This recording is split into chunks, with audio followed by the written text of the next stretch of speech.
Evet arkadaşlar, ben bunu Oynuyorum aldım.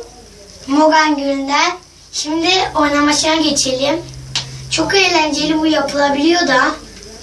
Ama adamlar tariflerini vermiyor.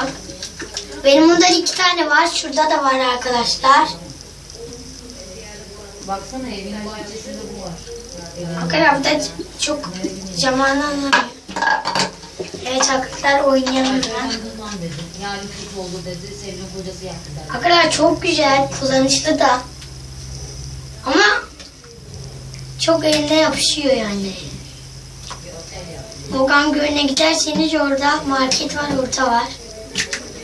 Renkli, sadece kırmızı rengi var ama. Allahu Ekber. Iy!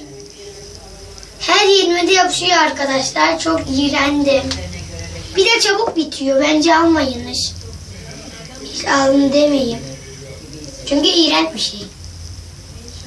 Şimdi şu düşünce kirleniyor, atmanız lazım. Ben düşürdüm ve kirlendi. Evet arkadaşlar, bakın. Çok güzel bir şey. Gördüğünüz gibi bu videomuzda bu kadardır. Öbür slime videomuza görüşürüz.